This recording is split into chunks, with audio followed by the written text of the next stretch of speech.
Today here I am with Chris or Nien Nunb from GIMP, and he has been playing SWCCG for 15, 20 years. Amazing, sir. Congrats, to your long tenure. I've seen many of your games. You're a skilled player. I've been enjoying them, and thanks for being here. Awesome. Thanks for having me, Bill. I appreciate it.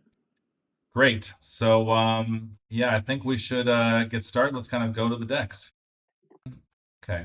Cool. All right, so first deck we're going over is Bring Before Me. So there are several ways to play this deck, right? So this particular way Dr. Torch played last year, he did not play this kind of the traditional kind of like ground-based, it's kind of like a tie-based. So one way you can, Mhm. play Bring Before Me. 2021, COTVG, kind of played kind of a mixed kind of space ground game. He generally very much traditionally Vader, lightsaber, Yep. that kind of thing. And then, Zun was famous, a few years ago. He had a very similar deck. Never, was disqualified. I guess he didn't want to play 2021. It was a very cruel deck. This is very similar to what his deck did. And then Andy, he had kind of another video about Bring It Before Me. He kind of went over a Cloud City version, so they don't want to, Awesome. don't want to get lost in the wilderness. So he had two Cloud City sites, and then he has another version he likes to play, which is kind of with Young Fool to try to like discourage, Luke attacking him. But today, we're going to talk a little bit about Bring Them Before Me with Troopers. And so if you look at, there have been lots of Trooper decks in the past, but I have never seen before someone doing Troopers with Bring Them Before Me. And I really love it because why not? And maybe, Nate, you can kind of talk about, how you came about this deck, and we can go from there. Yeah, for sure. And I mean, I think too, just running through all those different versions of Brigham, right? Like Bringham's obviously a super balanced deck. Yes, It definitely. allows you to do many different things, right? So, and you can kind of put Yeah, your little spin on it however you want. yeah, This was kind of my just like homebrew to kind of mix, a couple different strategies from different decks. And one element I always really enjoyed was Troopers, right? Especially, I mean, I know you just did one too with Raw Ops and Trooper Blitz, and I've already seen people, use it within Gemp. Actually, just lost one the other day as well. But yeah, no, I mean, I really like it. Kind of fits my play style. I like to be aggressive. I like to attack and interact.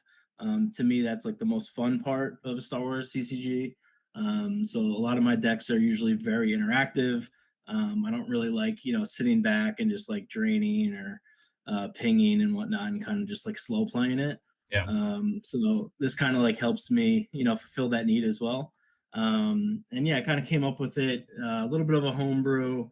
I like to play things a little bit differently as well. Obviously, the game has been around for about 30 years, so a lot of times when your objectives are revealed, people kind of know already like what you want to do, how you're trying to dictate the game, etc. So I like putting a little bit of a spin on things, especially like for different objectives, just to kind of keep them guessing or playing a little bit like left-handed or left-footed type thing.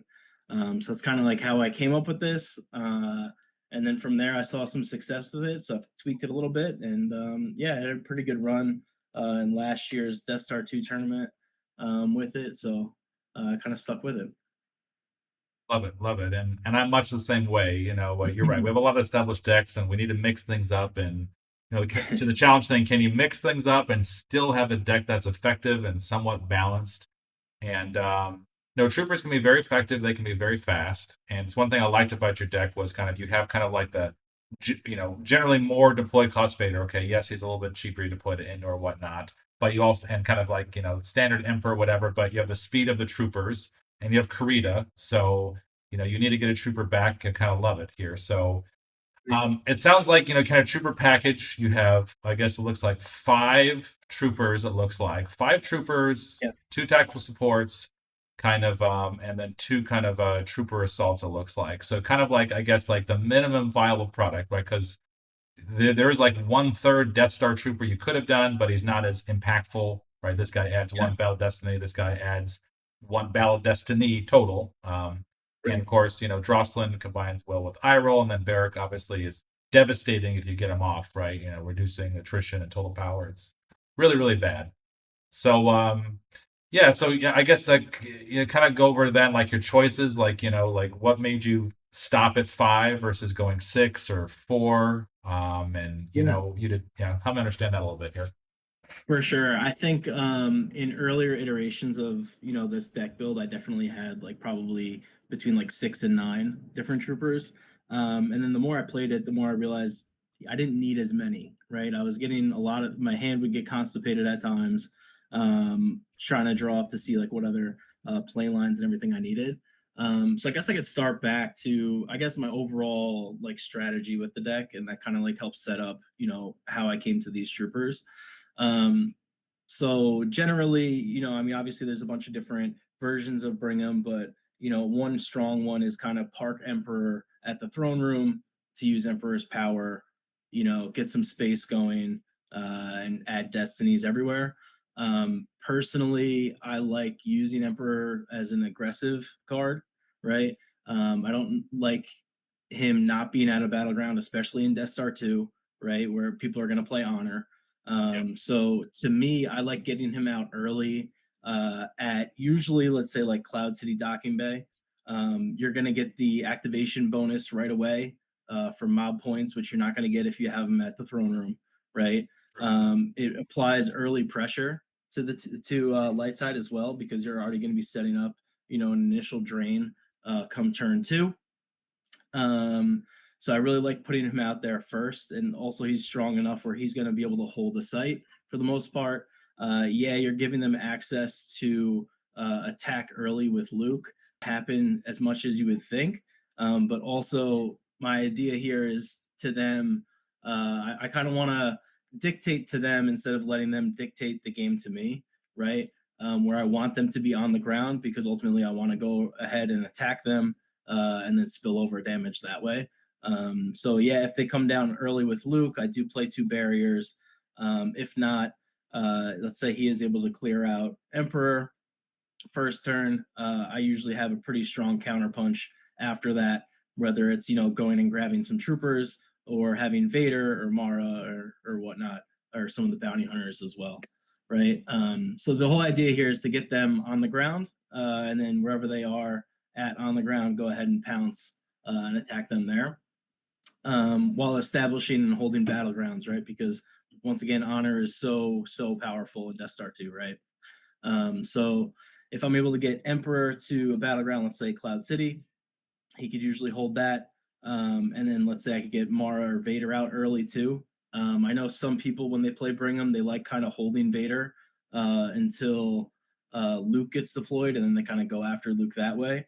I don't like that because I kind of feel like light side is, they're able to play at their own pace then, right? And kind of dictate when, I deploy Vader, where I deploy him, that type of thing. So to me, I like playing Vader early also. At let's say Endor, if Emperor is already at Cloud City, hold down once again another battle round, and continue to force strain and ultimately make light side feel the pressure early to hopefully come down quick. And then from there, I'm able to strike with my troopers, some of the bounty hunters, wherever they are, and kind of go that way. Awesome. No, I appreciate that overview. And no, I mean, you seem to have kind of an overall selection of cards. I mean, you have the, battle order, blaster controls, which I think is very important for the troopers and, Sure. whatnot. Um, so, and I guess there's no masterful move, but you have, circles not complete, which is very, very common for Brigham decks. It's very anti Obi-Wan deck, very devastating. I guess my initial thoughts are, I guess you have 3 battlegrounds, Yep. and I'm guessing that's because troopers can tend to hold an additional one. A lot of bring them formies just do 3. They'll have Cloud City, Endor, and then just their starting. But you have an extra one, I would call, compared to other bring them formies. You have in 4. Can you kind of explain why you have in 4 in that decision? For sure. Yeah. I think because TRM is very popular, right? Especially within Death Star 2. And once again, I like playing things a little bit goofy. I feel like a lot of times people aren't ever expecting Dark Side to have Yavin 4 Docking Bay, right? So sometimes they'll get a little cute. And if, they're trying to like hide Luke or somebody, I'm able to once again be aggressive, right? And go directly to Yavin, let's say, and either move in and get a strong drain going if it's late game, or if there's somebody that's down there, I could go ahead and ultimately move there, um, and whatnot. Yeah. So generally, is this like an anti-nudge play? So if they're playing the farm with a nudge, the swamp, is that your kind of idea there, or are you just trying to Yeah. use like the other, like the traditional Yavin 4, Twixes that they could deploy? And like, did you find yourself moving to these kind of these sites, from the docking bay, or Once again, like I like playing Vader early, right? So they'll drop Luke down against like nudge TRM, right? And then just move a nudge away. So instead of being like, oh shit, now I can never get Luke, right? If need be, I could go ahead and ultimately move there if I have to. yeah, no, that makes a lot of good sense there. And so when you're having the troopers, do you find yourself like holding the troopers back? So you said you like to deploy, Emperor early, like to deploy Vader early. Does that mean like you kind of trying to wait till you have like the trifecta of the three, biker scouts, or the duo of the two Death Star troopers, or do you tend to just deploy these naked kind of to a side, or help me understand that bit there? No, I definitely try to hold them back, especially because this is a little bit goofy. If they haven't been able to scan my deck at all, they're not necessarily thinking that I'll have troopers. So they'll think like, "Oh, I'm already deploying a lot of my big resources early. Like, what else is there really to fear?" If I already have Emp on the board, and let's say turn two, I already dropped Vader and maybe Mara at a third battleground to satisfy everything for honor. They might go ahead and drop, a lone Luke somewhere, or they might come after Mara, let's say with Luke using my objective, right? I could go ahead and barrier and then pull out whatever biker scouts I need. That's usually kind of the first tier I do it in is the biker scouts first because they are a little bit more powerful. And the second grouping to me is kind of those Death Star troopers. And then I could go ahead and pounce really fast, right? Because they are super cheap to deploy. And obviously they could go ahead and hold the site and give a good amount of overflow. Nice. And so obviously you have five troopers, you have two, tactical supports. You can only Yeah, really use, a tactical support to get three troopers once, in the game. So is this you right. just said, so is your expectation just use tactical support once, or do you kind of like find yourself somehow, using this twice, and you just like you'll say, well, I really want the two Death Star troopers. I'm just going to grab them even though I'm not getting three, or help me understand that bit. Yeah, that's kind of ultimately what ends up happening. I'm sure that there might be a card here I could cut to find, another trooper to really maximize that card economy. Um, but I feel like when I was making this, and the more I've tweaked it, I've kind of just been like, okay, whatever. I'll only take two if I need to. But yeah, it's really just to make sure to get them out quickly. A lot of times too, like in these battles you're not going to have more than like two battles with troopers where the game's not going to be over yet. So that's also why I started cutting the amount of troopers I had too, as well, because a lot of times I wasn't necessarily getting them out. Um, it's almost like a surprise assault kind of thing, right? Not the card surprise assault, but uh, they don't know necessarily I have all this extra beef in my hand or in my deck that could really spring a lot of power quickly, right? And once again, they already see Vader's already deployed, Emperor's already deployed. Like what else can I really have other than Mara? Maybe some bounty hunters, but obviously those are a little bit pricey. So when it comes to the Force, depending on how much I have, I feel like they're not as scared at that point, deploying a little bit riskier and thinner. Yeah, no, that makes sense. I mean, I give credit to your deck. I mean, you truly are doing a lot here, and the troopers are flexible. I mean, you could deploy these to one of your ships. All the ships you have are able to carry passengers, all of them. So you could put all three of them to all three of your main biker scouts to space if you really, really needed to, as well as, of course, Right. deploy them to the ground. So I really like that aspect. You have battle order, so you can, kind of lock down, kind of a profit deck a little bit better. And you have two Yep. senses. So I'm always scared about the Emperor getting lost in the wilderness. So you have two senses, which I'm guessing you're primarily using for Lost in the Wilderness, or is there something else like you're really afraid of that you're sensing more for? Yeah, well, I think definitely Lost in the Wilderness, and honestly, for me, it happens more towards with Vader, because a lot of times I'll have Emp at Cloud City, in the first turn, right? So he's not going to necessarily get lost in the wilderness. If anything, it would be Vader, who usually comes out like turn 2 or 3, depending on if I draw him to like Executor, Endor, or even Yavin or something like that. So yeah, sense definitely helps out there as well. And the good thing about troopers too, right, is like if one of my characters does get lost in the wilderness, for the biker scouts at least, it helps add to find them in the search party as well. Oh, you're right. I forgot about that. So what? If Yeah. you're a scout, you add +1, or what's the rule? I don't remember the exact rule, but there is a bonus. It's either 1 or 2 Okay. that they add. I think it might be 2. Like each one counts as 2, I think. Yeah, you're right. No, I forgot about that. That actually that is a big bonus, in case you're not able to stop that. So very cool. Yeah, I mean, I'm not sure what else to say. I mean, I like that you have it's worse. I suppose. I mean, I guess there's other cards you could have that you could have like the anti, firing at a droid card. I do like it's worse because Yeah. so many players plays, could be worse. And Yep.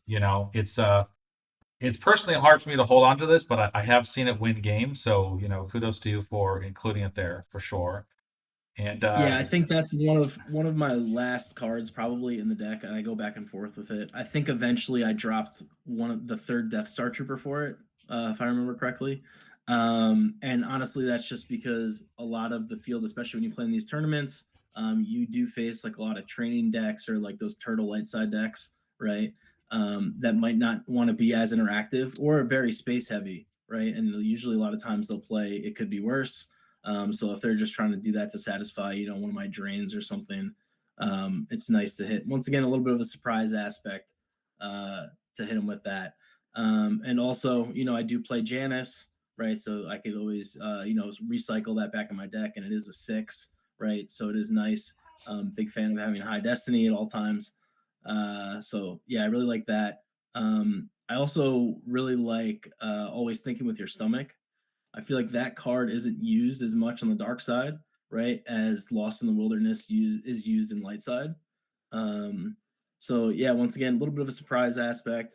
I like it a lot because I do deploy Vader and Emperor pretty early in this. So sometimes, I've played decks where light side will float, Forest, the Diamond Sight, and they'll throw like EPB Luke down alone. And they'll think like, hey, like nobody could come here at this point. He already deployed Vader, right? But if I'm able to go ahead and then, if he drains me, hit him with always thinking with your stomach, he's now lost, right? Or yeah, lost, but not in lost pile. yeah, he's Missing, he's yes, of missing, course. missing. Yes, Thank you. correct. Yeah. Yes. Then all of a sudden he's missing, and your destiny starts triggering as well. Then right, Oh, where Vader's yeah, out of yeah. You know what? battleground, You're right. Actually, yeah. It yeah, doesn't they say go ahead. missing. Yeah, they'll still lose force if he's missing. That's Yep. that's that's awful. That's awesome. Yeah. Yeah, that actually happened in one of my most recent games I played. That scenario happened, so I was pretty happy with continuing to hold. Um, Always thinking with your stomach. And yeah, same thing too against like training decks or decks that are trying to be really retrieval heavy. Will they'll just throw Rebel down at a random site that you can't really necessarily get to on a docking bay to use like on the edge, off the edge, that type of stuff. So that helps there as well. Yeah, I guess. Yeah, correct. Yeah, as long as it's not Cloud City, but that's well. Hmm. Yeah, there's one Cloud City site that you have trouble to, but you have this docking bay, so they make a Cloud City site. Who cares? You can get to them. So Exactly. Yep. yeah. And I could come down there with troopers or Forlom and IG or whoever and get there. Okay. I guess that's a good overview. So I guess anything you kind of don't like to see. So obviously we talk about playing the deck. So if other consideration for people, either people should know playing this deck and or play against this deck. What should they know, or in general speaking? Um, playing as this deck, definitely be aggressive. Try to force the pressure early. Make them uncomfortable and to come down to battlegrounds, whether they want to or not. Right? I mean, Brigham is so powerful. The objective, you go ahead and you basically just scoop up Luke. So now, like, they're missing their best character, arguably, right? And Yes. you're forcing them to fight and come to the ground. If they still want to stay, up in space or something like that, make sure you go ahead and grab search and destroy, right? Super powerful ping, obviously, um, and something you could set up really, really quickly, right? Especially Yeah. when Vader comes out early. Obviously, you can't do it with Emperor because it's Destiny 6. But as soon as you get, let's say, Janice or Mara or even any of your biker scouts out, at that point, you could go ahead and do that as well just to start pounding that ping. So that works pretty good. Playing against it, um, or light side cards, I guess, that I don't like to see. I mean, I don't know anyone that likes to ever see Fallen Portal, but Fallen Portal definitely crushes troopers in any manner, and could take out, two at a time or something like that too. So that's also another reason why I play Sense, just because that's pretty much like the one card, right? Like barrier is not going to do anything because you already play blast door controls. So when you start actually going at them and ready to pounce, you always got to be weary, especially being at docking bays, right? Um, with Fallen Portal. That's true. Yeah, and Dark Deal 44 mentioned the same thing. So yeah, but you have a Yeah. little more protection, you're right? Sense does help. You have the Emperor, so as long as they don't have Mind We Have Learned, you're gonna win that one. Um, Guaranteed. Yeah. And this also has a little bit more flexibility, right? It's not all troopers.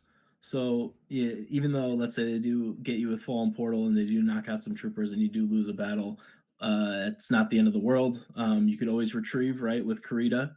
Um, which is nice because obviously the unique troopers, you need to be very specific the synergies between them, right? So if you lose one, let's say off the top or something like that, or in a battle, you could go ahead and trade with one of your cards in your hand, to get them back, right? So if you get eye roll back or something like that, that's very powerful.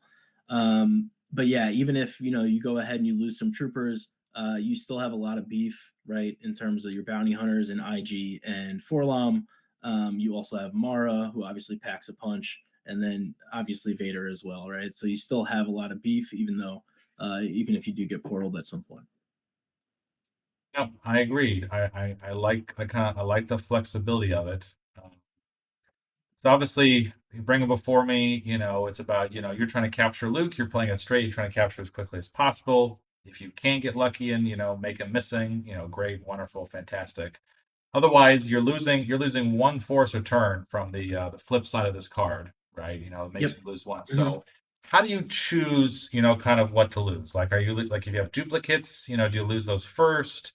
There are times you'll lose a sense. Help me understand like card management kind of as the game progresses.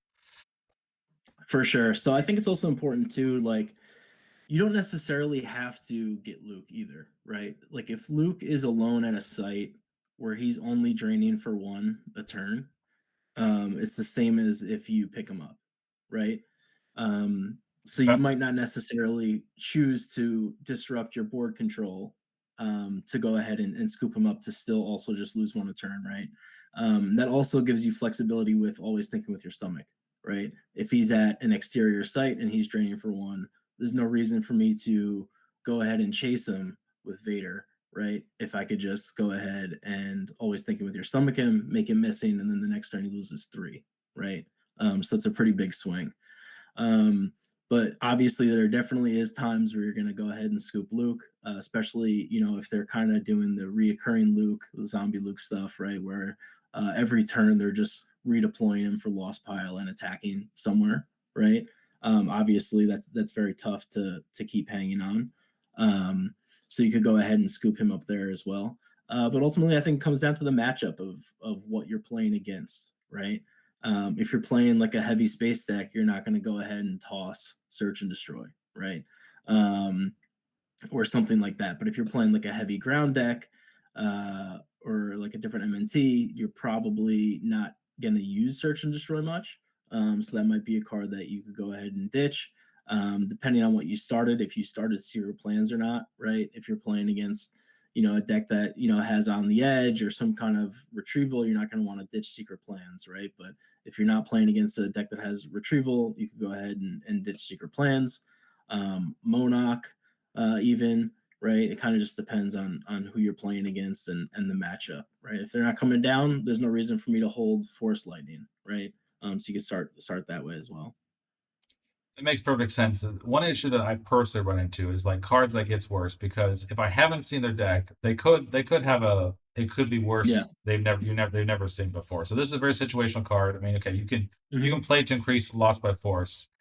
Do you just kind of like if you don't see it could be worse, like reveal it somehow or in a destiny? Do you decide to get rid of this, or do you kind of try to hold this as long as possible if you can't like Janice it, or how do I understand that bit a little bit there? Yeah, for sure. I was gonna say if Janice is out, I'll definitely.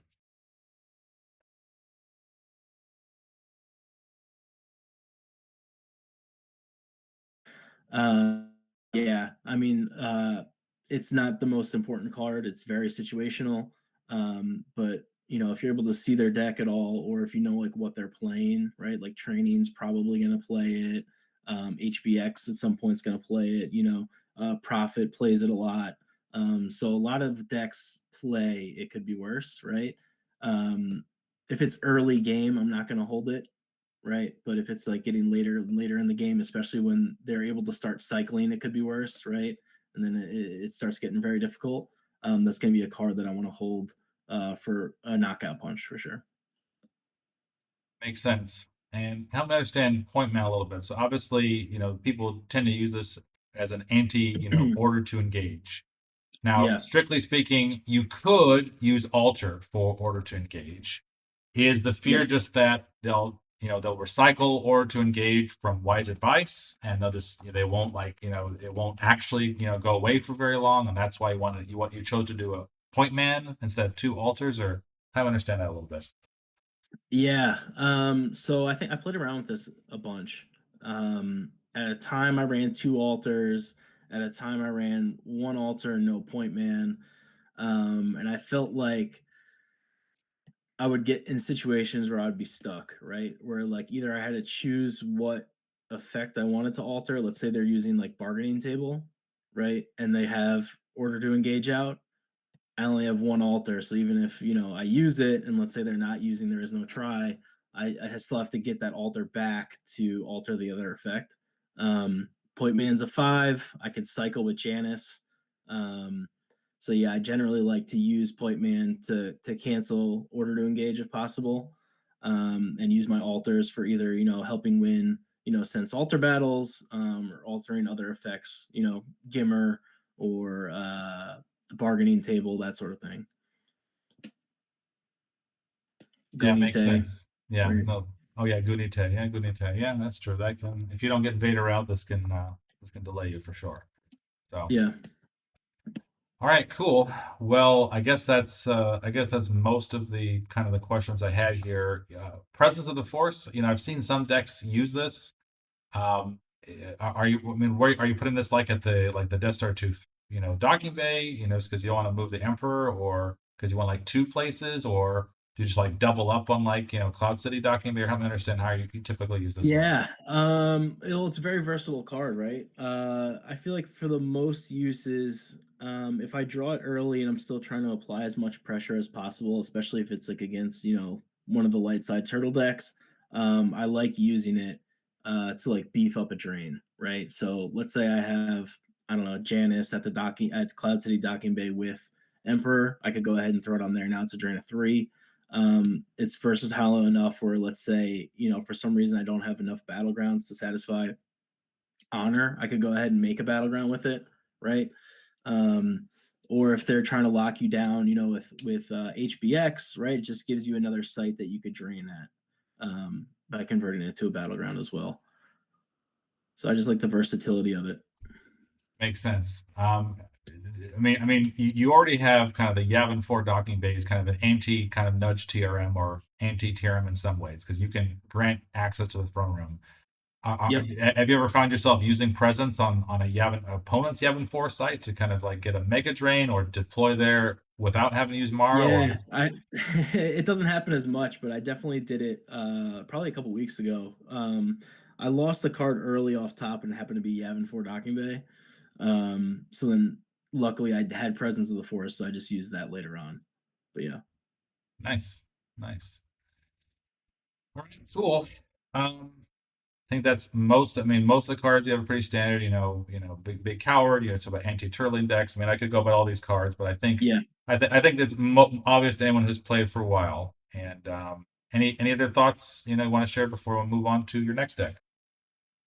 Yeah, I think the last thing just to touch upon real quick is just I really like Circle in Brigham. I feel like it's not always a staple, but I think it should be, right? And that's just because obviously you're scooping up Luke, so their next best character is Obi. So if you're able to knock out Obi too, it's usually, curtains in that regard. But I feel like that's usually one of those cards where people are like, oh, like should I add another Starfighter or something in there and take out Circle? I feel like that's usually card, like 57 to 60 in most Brim decks. No, I agree with you. No, I first saw this being used in kind of Zud's Bring Before Me deck, and I agree with you. It's absolutely devastating. And sometimes you can even kind of use a barrier, right? Barrier, like if they deploy Obi there or whatever, and you can hold your time there. So if Obi's at a docking bay, you can kind of like draw cards until you find this or fish your deck, and then when you're ready, you can move, and you don't have to battle to use this, right? It's just a duel can happen outside the battle phase, so it can be Yep. it can happen during the opponent's turn, right? And no, I agree with you. Oh Very yeah. devastating. Yeah. Yeah, very strong. All right. Well, then I think we should move on to the next bit of our discussion. So we're going to talk about profits. So we've had a couple profit decks. Bastion run this in 2021. Kind of we went over this briefly. Kind of how do we get this mess version with some droids. That is one way to run profit. Right. And there's been a couple like historical versions. I found like a version that's online, and then Teacher kind of has had a version he played in 2024. Heavily Cool. mains focused. Kind of he had some tech, some here. Not a lot of main characters. I mean, obviously some, but like it's not like super like heavy character focused Yeah. as far as number of characters. But you shared me yours, and I really like your deck because it is all I've faced decks similar to this. Like Dark Deal runs a deck similar to yours, very Yep. devastating, very quick. Master Luke can deploy for very free. You can flip. You can get Right. X amount of force very quickly. Maybe you can kind of walk people who may not have faced a profit deck like this one. Yeah, for sure. So obviously this is heavily influenced by Dark Deal and his profit deck. To me, it's the most balanced. His version is the most balanced, most powerful. Can hang with any dark side deck, unless there's pretty much a deck that just is very much anti-profit. But yeah, so heavily influenced by him and ultimately COTVG as well. He's got a version of his profit. I feel like a lot of the foundations are the same, but then there's some cards, that one player would like more than the other. And I know mine is kind of a mix and blend between both, and a lot of the similarities in gameplay and theory behind it. But yeah, I mean, ultimately, so like to start, the reason probably why I play Profit is I hate space. I hate everything about going to space. I hate, starfighters, all that stuff just doesn't intrigue to me. So really being able to have kind of a super strong light side deck where I don't have to necessarily play space is just super intriguing to me. And ultimately, like I said too, like in my first deck here, is I like to battle. And profit kind of allows you to do everything, right? Its objective alone is super strong on both sides. Yeah, you can't drain on Tatooine, but deploying Luke for free is unbelievable, right? And then obviously once you go ahead and you break Han out, the flip side is also super powerful as well. But yeah, it allows you to be super nimble, allows you to deploy very cautiously and very thin, right? Good use of resources. And you kind of pick and choose your battles, right? You want to battle when you have the advantage.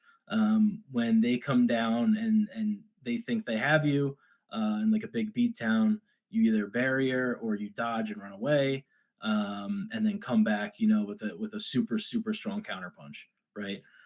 So it kind of allows you to finesse the game in that way. Um, Obviously, it's very difficult. It's very card intensive. You'll see. I think I only play. Yeah, I play two tunnel visions. I think Dark Deal might play more.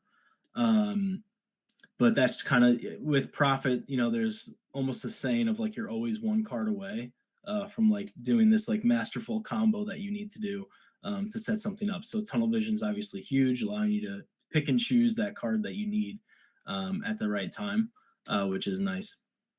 But yeah, to some of the deck choices and whatnot, I guess I'll start to. There's kind of also this running theory of almost like the power of four, right? Meaning the destiny of four. If it's not a four, it almost could be a zero at this point, right? So profit, everything relies on a four or higher for the most part, but a four is kind of that golden number. So you'll see when you scroll through the deck list, I play, a ton of fours and higher for Destiny. Almost every red card is.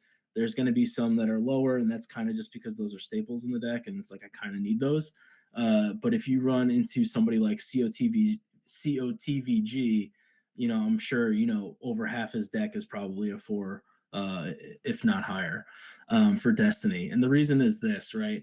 So a four is very key when you're using Master Luke to bounce any kind of aliens, right? So they start with two aliens at the audience chamber. You could bounce anyone besides Mara and Jabba, right? A lot of times Fett and Evazan will be down there, or Fett and Danger, or somebody like that, and you're pretty much going to hit all your draws with that four. Another big reason the four is important here is it allows you to sense with Master Luke, right? That's always going to get through with that as well. But the big thing here too is, and I stole this pretty much from COTVG, this portion of it, is he starts Insight, right? And he will do anything in his power not to sack it. So a lot of times previously I would start Insight and then sack it almost immediately for honor, right? If I'm playing against like a hunt down or something like that. Speaking with him, he's like, no, just try to hang in there, right? We're going to use Insight for the -1, pretty much, right? So a four now allows you to remove Vader from the table way easier. And whether that's hitting him with, a lightsaber or something like that, but more importantly, almost all your sites besides audience chamber you could fall in portal at, right? And a lot of times with profit, you're going to be the aggressor, so you're already going to have your cards on the table, and then Darkseid's going to come down and attack you wherever they think that their best matchup is, right? So another reason why a four is important with Fallen Portal and Insight, you could actually remove Vader extremely easy, and the battle already started. He's gone right away, and now a lot of times you're going to win that battle and win it very heavily, right? Pretty much the only time that doesn't happen is if they have Lord Vader and he has a saber. So if that's the case, you're not necessarily counting on a Fallen Portal or something like that. Another reason a four is super strong with Insight in removing Vader is if Han is already freed, right? You could use Sorry About the Mess when you're at the same site as him, right? So they come down with Vader to try and get rid of Han. You bury your Vader.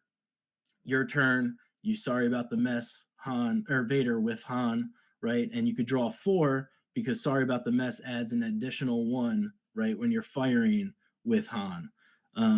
So you could go ahead and remove him that way as well. And if Vader came down with somebody else, now let's say he came down with Tarkin and Vader, right? You bury your Vader. Now Tarkin's there left alone. You go ahead and you initiate against Tarkin, and you go ahead and you have a big overflow there, and he doesn't even get Destiny, right?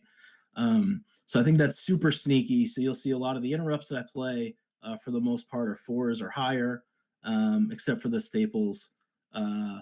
I know COTVG doesn't use what are you trying to push on us for grabbers? I think he uses grappling hooks, right? And that's mainly for the Destiny, right? Because a three does nothing for you pretty much if in this version of Profit. So it might as well be a zero. Is kind of his thoughts behind it. I know Dark Deal is very heavy into what are you trying to push on us? So that's ultimately I tried with grappling hooks. Brangus was killing me. There's too many dark side cards that I want to, have kind of those quote unquote big boy grabbers for. So ultimately, I went there. So my deck is kind of, a blend of both of those guys. I really like both of those players and how they ultimately play, right? Profit. And I think they're two like the strongest profit players. So being able to kind of blend where I could to help cover up some of those things was super helpful.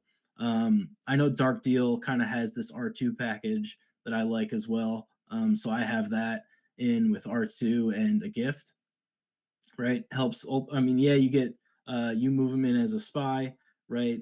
If some of the big drains are kind of hurting you, but also I really like the mind. I think Destiny draws are -2, where aliens are as well, so it gives you a lot of versatility with that. And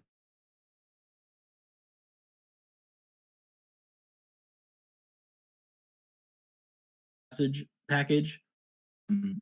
But yeah, just some of the similarities and whatnot there. I love that overview, and you made me think of some synergies that I wasn't quite aware of. No, you are right. Insight that serves you well is a classic way to be able to actually hit the Emperor and or Vader. And Yeah. I never thought about that in the context of Fallen Portal because it's an additional +2 over defense value. So you're right. If you had insight and then you drew a 4, then that would put you over the edge with just Fallen Portal. Yeah. And Mhm. I love that. And so obviously you also have disarm. So even if you had a Lord Vader with a saber, it adds 2 defense value. Yep. If you're able to get a control phase, disarm him, then suddenly obviously it's easier to hit. But even if he had 2 to defense value, well, even if he had 2 4s, that would also hit because he would still only be defense value 7 and 4 + 4 is Yep. 8, with that -1. So no, I love that. Yeah. That makes a lot of sense with that one. And Yeah, and I've played some games before where people get you could tell like the dark side player gets salty and like says something, and it's kind of like like oh yeah, like you got lucky hitting like Vader or fallen portal invader or something like that, and I've also seen like this happen when TVG plays as well, and like they'll make some comments of like yeah like you got lucky like hitting Vader, like sorry about the mess, you like blind drew and hit Vader, right? Like yeah, it sounds crazy, but when you actually look at the nuts and bolts of the deck and how it's built around like almost that theory of four. It's like you expect it to happen, and you expect it to happen blind as well, right? So you don't have to always be tracking every single destiny. It's one of those things where it's like 70% or something like that, or it grows obviously as the game goes on. To hit Vader with one of those cards that isn't really used ever to remove Vader from the table. So I like that element of surprise as well. agreed. And I think one thing, of course, I generally agree. Use this Chewbacca one less force than the other Chewbacca kind of with blaster Yeah. rifle. I just hate his cost. Yeah. Chewbacca with blaster rifle, he just uh, wait, blaster. Yeah, this one, I want to like this guy. He doesn't have a +1. He costs 5. Yeah. Yep. He costs as much as Ben Kenobi, and he's always the first one to get hit. So no, I agree with you that I often find that one less force makes a difference. Yeah. But what's unique about yours is you don't see bowcasters, right? That's Yeah. definitely different. Tell me about that a little bit. Right. Yeah, for sure. So I think this is something, I try to push the envelope a lot of times. So, I was talking to Dark Deal and COTVG about this. And, at first they were like, why would you play this? Like, come on, you know? Um, but no, I like trying to be creative and seeing if I can make things work. Right. And to me, I like this Chewy, like you just mentioned. He's cheaper. He, is huge forfeit, right? And I don't like that the other one, the pop gun or whatever. I don't think it adds one, right, to the No. destiny draws when you shoot with him. Yeah, it Right. doesn't Yeah. add one. So Yeah. not very resourceful. Profit a lot of times too. You're struggling for force, right? You don't have these like huge activations. You're usually getting out activated. So the one force comes in handy, especially if they play first strike, because you have a lot of interrupts that you need to play when they come down and attack you. So you really need to save as much force as possible. So I really like the bowcaster for a couple reasons. One, I love armed and dangerous, the interrupt. Also a destiny 4, right? But it allows you to fish out, your weapon. Um, whether it's a duel, which is super nice because sometimes you'll play against hunt down duel and they'll think that you just dropped like a lone Luke or Obi and they don't have a saber and they want to go ahead and pounce and duel you right away. So armed and dangerous is good for that. It also fishes out a bad destiny from your deck as well. And honestly, I like using it with Chewy also with his bowcaster. Bowcaster, you get two draws, so it's basically like a saber. So we joke and say, it's Chewy saber, right? It fires for free if you're using Chewy. So ultimately, kind of like a lightsaber as well. Obviously, it doesn't add anything to a drain, but then the sneaky value here that I have used it for in the past is sometimes you'll play against a dark side deck, maybe Rolops or something. They'll use a bunch of different vehicles, and the sneaky thing here is Chewie's bowcaster could actually hit vehicles, right? So you target vehicles as well. So you have two chances, right, or two draws to go ahead and take down like an ATST or something. Um, and with that power of four, pretty much anything that has armor less than 7, you're feeling pretty good about hitting, right? And a little bit here of the added bonus profit, you're going to want to go ahead and spread thin once you break out Han, right? To really maximize that ping at the end. And a way you could do that is any site that Chewie's at. Chewie, you don't really use to hold down his own site because he doesn't draw on his own. Well, I also play a slight weapons malfunction, right? Which is obviously a very versatile card because most of my mains have guns that shoot, and then you could add a battle destiny that way. But ultimately, you could, in theory, leave Chewie alone. Let's say at one of the docking bays to spread out for extra ping. They come down. Maybe you armed and dangerous to grab his saber, or maybe he already has his saber. Now you could draw on your own with slight weapons malfunction as well. So you're going to hit somebody and then ultimately draw to really, create some havoc. I love it. I love it. It's great. And no, you're right. Actually, I didn't even notice the vehicle portion. You're right. There are a lot of vehicles in raw ops, and Yeah. ATs are played, but they're rare. But even so, you still draw two destiny. So I think even if it's Blizzard, was it Blizzard 2, whatever, right? Okay, right. As There's eight one that's like armor. an 8. Yeah, Yeah, that's okay. an 8. So that's Yeah, obviously very, very difficult. So you're not really going to use it for that. But some of the other ones I think are but a little this one's a more. 7. So if you had two Right. fours, you would hit this one with Yep. Chewies. So even hard, but be right. Most people play ATSTs, much cheaper, much more practical, and that would help you for sure. That's awesome. I love that. Yeah. So it's just kind of a little added bonus and wrinkle, to really make it unique. I know Dark Deal definitely doesn't play that. COTVG definitely did for a little bit. I don't know if he still does or not. That's probably like card 60 if he does. But yeah, I'm a fan, especially just makes, puts my little unique splash on my deck list as well. I like it. And okay, so you have effective repairs. Is this like in the case where you have Yeah. effective repairs and you're facing a hunt down, so you can get your insight card back? Is that what it's for primarily, or what? Yeah, a little bit of flexibility, right? So definitely helps in that case if I have to, go ahead and get and sack insight to get honor out. Let's say I'm not able to draw any of the signals or anything like that, or use my tunnel visions to draw into it. I could go ahead and use it that way.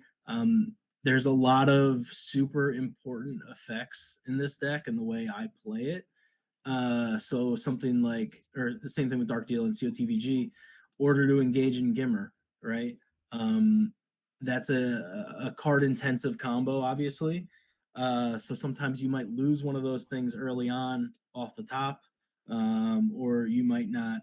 You might lose it in a different way, right? And so being able to get that back in a timely manner is always important. Um, Huge card against something like Raw Ops, which is obviously very popular, right, in Death Star 2. And a lot of times, you could go ahead there with like uh, Taz Ka, I think his name is, right? Is that how you pronounce it? I think Um, so. you Yeah. could bring him down there because he gets under kind of that Raw Ops shield because he's an alien, right? Throw Gimmer Stick on him and start to pound Order to Engage to make them feel a little bit uncomfortable as well and disrupt Raw Ops a little bit. So definitely a lot of different tactics and paths to victory, right? Especially if you do lose Han. I know Dark Deal only plays one Han. I'm not sure how many Hans COTVG plays. I play two. Honestly, he's card 60 for me. I'm don't think I'm as experienced or advanced as a player as either of those two guys. So I like having a second Han just in case, I can't figure out my next path to victory. Where they are very good at finding other ways to win without Han. And I think that's the beauty and really what separates like a really average profit player to an excellent profit player. Yeah, yeah. Dark Deal tends to play this card. Let's get a little optimism here. So if he loses Han, he loses him at the top, and then he'll use this to kind of immediately retrieve one force. Is kind of what Retrieve he. them. Yeah, Yeah. correct. That's what he uses this card typically. Sometimes he'll start with this card. That's what he does. Hmm. Yeah. Yep. No, I like the ingenuity here. Two, someone who loves you. It's hard to run just one of these. You can use it to Yeah. free Han, or you can also use it if Han dies and Leia's there. I think vice versa, right? You can get either one of them back. So Yep. that can be useful. Yep. Um, Yeah, and that's kind of also the reason too. It's like, do I need two Hans if I have someone who loves you? You know, I probably don't. But I think that's kind of like the training wheels that are still on, type thing. Just running two Hans.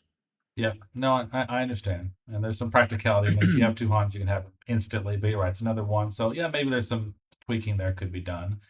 Armed and dangerous. I guess the only thing in my mind is like sometimes I have a hard time getting this used because it has to be in your deck. So if you're kind of in the late game, this tends to be, I guess it's just a card you'll pitch if you know the card's not there, or you're kind of like, It's from reserve deck or your hand too. oh my Yeah, gosh, so it could okay, be something that, a lot of ah, times I think it happens probably 50-50 for me between reserve deck and hand because sometimes, let's say if we want to continue using Chewy as the example, I'll deploy Chewy and draw up and then I'll draw his saber, right? And then it's like, oh shoot, I have this in my hand, but I already have armed and dangerous. So if they come down that turn, right, I could go ahead and throw that down on Chewy.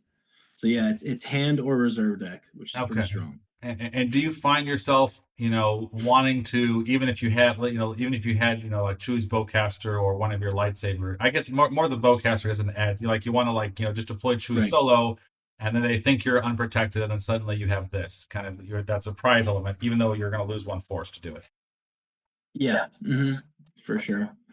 Yeah, I mean, I also like it too, especially if you throw down like an early Luke or something, right? And let's say they barrier, and you don't have his lightsaber. Oh, let's say against Brigham, right? Uh-huh. I use their objective. I'll play Luke for free, right? Let's say they doom stack the audience chamber, and I'm kind of using Master Luke at this point in time, early game to just try to use him as like a battering ram, right? Kind of knock out some of the guys that they're kind of doom stacked at the audience chamber. It just helps it make it more of a powerful punch, right? Where okay, I'll go ahead, I'll play Luke from reserve deck. I see that his saber is in there, so now like I can go ahead and initiate, play armed and dangerous, grab the saber. Now I could hit somebody, hopefully also either bounce somebody if it's an alien, or draw over someone's immunity, which once again power 4, right? Mara is immunity 4. So if I'm drawing Destiny against her, I'm already planning that I'm going to crack her immunity as well. Yeah. No, no, no, it makes sense. And armed dangerous is a 4. It's not another 1, so you're avoiding Right. maybe one the issue of more ones, or you're trying to anyway. So no, Yep. I like that aspect of it. And no, it's mostly pretty solid. So you have Gift of the Mentor, and you have 2 weapon levitations. Just because you're really trying to get ones out of your decks, or you're expecting, your opponent, if they don't play Ring before me, to kind of do a, Luke, Ben Kenobi combo, or help me understand this one. Yeah. So gift, I think, super flexible. It's a 5. If Luke and Obi are in a battle, it's going to give you that extra destinies, which is nice. It definitely helps search out, the lightsabers, whether I'm missing it from, Obi or Luke, at the time as well. What I like about this compared to Weapon Lev is, and Armed and Dangerous too, right? Armed and Dangerous and Gift of the Mentor, they allow you to get your weapon and use it that turn, right? Where a lot of times, unless you're drawing for like a sense or something, weapon lev a lot of times you only get your weapon after you draw it for, let's say, Battle Destiny or a Weapon Destiny. You draw one, so it kind of already hurts you, and then you're like, okay, now I'll play Weapon Lev and I'll get it in my hand, but I can't use it until next turn, right? Gift of the Mentor and Armed and Dangerous allow you to be a little bit more aggressive with your weapon retrieval, where you're going to go ahead, search it out, play it, and then use it that battle, right? So that's why I like both of those cards.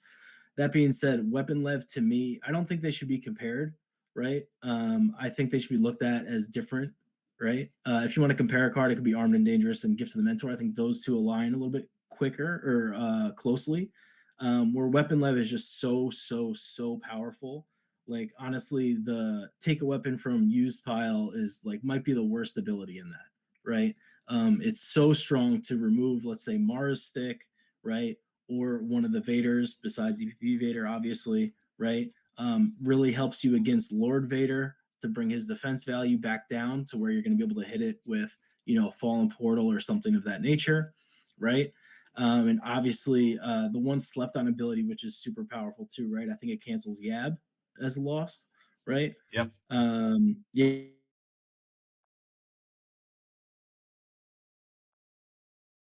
if you're in a battle and you're not prepared for it. So it could save you that way as well. So Weapon Lev to me, I don't think should be argued over, should we play Weapon Lev or Armed and Dangerous? Or should we play Weapon Lev or Gift of the Mentor? To me, Weapon Levitation is just automatically one of those standard cards you have to play on light side, right? And then if you want to get cute and kind of add in some additional cards, it's, oh, maybe Armed and Dangerous might work here well and nice. Maybe Gift of the Mentor here, but I don't think it should be either or. No, that makes sense. And well, honestly, I guess you see this card all the time, but you're right. You are being, when a deck uses it, I don't see a ton of decks using it, but Andy, Talaga and his Brember for me does have one of those. It is devastating. Mm, And you're right. That's right. a quick cancel. So excellent point. And yes, I agree about stealing weapons when they have them. Usually it's, Mara's Saber, for the most part. But you're right. Hmm. Sometimes Vader's. That's pretty much it for weapons. I don't think you see too many more weapons from the dark side. I can't really think of anything else. So Yeah. um, I agree with you. So no, I think overall solid. I mean, you have several pieces. I want to go over them, but obviously, blast reflection is very common, very easy way to protect, Luke and Obi-Wan from getting lightsabered Yep. or shot or even forlomed. Even forlom can, reduce his attrition. This protects you from that. Right. Run Luke run is a great way to, have Luke protect multiple sites or alone Chewie. Loss of wilderness is Yep. very common here. You have so many, exterior sites here. So pretty much everywhere except Cloud City, you can use that for. Makes sense. And I do like that you are doing the Lando combo. So if you do get Lando and Chewie or Lando and Taz, I appreciate people who Yep. include that. Very powerful, Yeah. very good. And Yeah. Thank you. yeah, I guess the only other thing I'd ask, you do two altars in a sense. So what makes you do two altar, one sense versus like two sense, one altar? Help me understand that. Oh, because altars are four. That's the answer, right? Yes. Yep. Yeah. Exactly. I don't want to play too many senses because it just kind of dilutes things. And kind of like how to get people off the table or Vader removed or that type of thing. Yeah. Yeah, no, So a lot makes of times you could go ahead and like grab a sense, right? If you're in a sense in altar battle, right? You could grab it with what are you trying to push on us, right? And then you could go ahead and alter the sense afterwards or something like that. Yeah. makes sense to have a pun. So cool. Any other comments, things people should know when they're playing this deck or kind of facing against it? Um, I think that's it, honestly. I'm trying to think here. No, we already went over like order and Gimmer. Uh, I guess the only thing I yeah, I might think not that's know it. is maybe holding cards back. You talked about, it's flexible. Like, if you have an Obi-Wan with a saber, should you just like deploy, first turn and free Han if like you're placing a Rops deck or are there times where you're like wary to save, Luke? So help people understand, like, do you want to deploy quickly Yeah, or do you want to wait? Help us understand. for sure. And it definitely, I mean, I hate this answer, but it's definitely matchup dependent, right? And ultimately dependent on what other interrupts you have in your hand, right? So a lot of it is going to be like, okay, do I have a dodge, right? If I have dodge, it might allow me to get super thin, super quick. Who am I playing against, right? If I'm playing against a Brigham deck, it might be a little bit slower, or I could bone rush them and use their objective to use Luke, right? Deploy him for free out of my reserve deck. Let's say I have somebody else to go down with him. That would ultimately be key, right? So if I have, let's say, Obi and Saber in my opening hand against Brigham, I'm probably going to go first turn and try to, at least do a ton of damage, right? And bring out Luke from their objective, play like, let's say, Obi or something, right? And then try to break down that barrier there. But if I'm playing like a Raw Ops, a lot of times Raw Ops isn't going to start anybody at audience chamber, right? So to me, you want to apply pressure as early as possible. So depending on what character you have, you're going to want to try and deploy somebody first turn to audience chamber to go ahead and flip and then start that ping with Han as early as possible. Um, so yeah, I think it's kind of very much matchup dependent, and you could have a hand sometimes where your hand is terrible, and it's like, well, now's the time to go, but I don't have the pieces to go right now. Makes perfect sense. So if you're facing a prophet like this, what is it? Just have Forlom, have Java, have Boba Fett with Blaster Rifle, put Emperor and Yeah, Vader at and just wait there and have like a space place to go there, have battle order, you know. yeah, it's difficult. Honestly, if you're able to get Emperor with Han and you have Force Lightning, I feel like that is like almost the easiest way to get rid of Han. Um, Sniper's huge against Prophet, right? It's kind of these points of removal without battling. If you're able to do that on the dark side, it could get real, scary for Prophet in that way. Yeah, disarmed and Evazon, right? Like if you're able to set that up, and able to remove Han without battling, that's huge. But ultimately, you gotta try to not over deploy as dark side. Because let's say, but you might think that you have Prophet where you're gonna, blow them out type thing, right? So like let's say there's like a lone master Luke at Jabba's palace or something, and you come down, you have like all these different bounty hunters or beef at some point, right? You got to be careful over deploying because then they might just go ahead and dodge and run away, right? Um, so and now you're stuck there with 5 or 6 guys that you have like kind of that doom stack, and he's still at a battleground, so when you pass turn you're still getting pinged and probably drained as well, right? So you got to be careful of like over deploying. Forlom is big, IG is huge, right? Like those are probably the scariest uh characters against Prophet, right? um Especially if like you sniper with IG or something, it's like it can't do anything about that, right? Because you can't even battle IG, so you just leave him alone, right? And then he just holds whoever, and then that's Yeah, kind of it, right? yeah. I mean, You got to I figure mean, out a different way to remove him. yeah, I have used like disarm against IGD before, right? I have done Yeah, things like that. That's something I often do, and so he's not so scary when he can't capture you like that. right, right, right, for sure. But yeah, I think those are probably the biggest characters against them, um, and biggest cards. Yeah, like if you're able to, I feel like not as many people try to force lightning, and use its lost ability, but it's so easy to hit Han, right? If you're at the same site.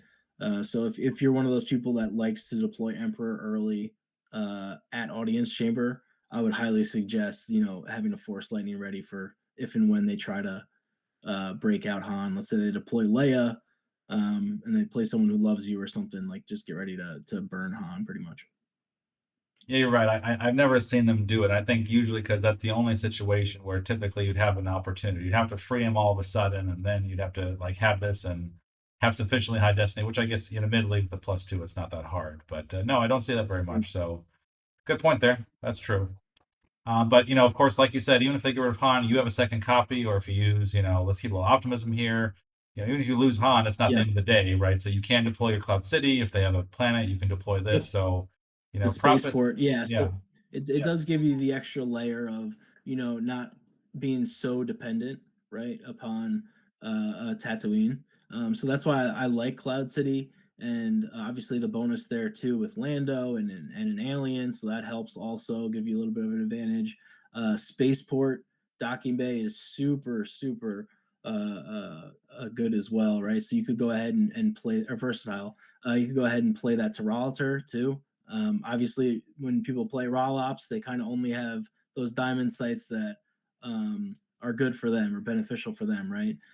So being able to drop spaceport and then let's say move, I don't know, Ben Kenobi or somebody over there from Tatooine docking bay is always nice. Or if you don't have Han and you can't get another Han out, just having another space to go, another battleground to go is always nice as well. Do some damage. Yeah, no, I completely agree, and I think you hit the nail on the head. One thing that makes Prophet so fearsome is you're right. The ping damage once you flip Prophet is devastating. The fact that Master Luke deploys for free, the fact that most of these characters, you're right, you don't activate a ton here, but they're not all that expensive compared to kind of what the dark side, maybe deploying for their Right. characters, ships, whatever. And so you're right. You can choose to battle. You can choose to not battle. You have order to engage. You can use like the dodge cheese where you dodge into their characters. They're on two adjacent sites, which is very easy to set up here. So yeah, it's very Mhm. versatile, and you can battle. And so for people that haven't seen it in action, it's definitely worth trying or playing against. It can be very scary, devastating to people that even know what to kind of expect there. Yeah, and I think also too, like side note, the thing to call out, like all of like profits or the main, quote unquote tricks profit has, like when you battle against them, um, most of them are not immune to sense, right? So if you go ahead, if you play a lot of senses, right? Like if you play, a Brigham and you're very sack heavy, like you're gonna catch profit in some points where it's like, oh shoot, like I was really planning on dodging away from that, and I lost the sense alter battle or something, right? That's gonna be devastating because a lot of times profit will be a little thin and be risky because they think we have one or two interrupts that could go ahead and help us. But yeah, if you like over deploy and I was banking on dodging and running away, and you're able to win the sense alter battle. I might be in for a big spillover. That is true. That is true. If you're able to, kind of wait at those You points know, and you need the dodge. No, it's true. It's true. yeah, It's still, I would not say it's easy to do that. I'll be honest with you. It's hard to get to those yeah, points. But, no, for sure. Because like dodge isn't immune to sense, fallen portal's not immune to sense, right? Lost in the wilderness isn't immune to sense. Slight weapons malfunction not immune to sense. Is weapon love immune to sense? Lost ability? no, no, it's not. No, No, right? So it's like a lot of those quote unquote tricks, right? If you have heavy sense, it could be tough day for profit. agreed. Agreed. No, I think that's a pretty good overview. Any other final thoughts that you want to share? I think that's it. Yeah, I think that's all I got. All right. Well, thank you, Chris. Nien Nunb. It's been a great talk. Can't wait to share this with other people. Awesome. Thanks, Paul. I appreciate it, man. Thank you. Take care. Bye bye. See ya.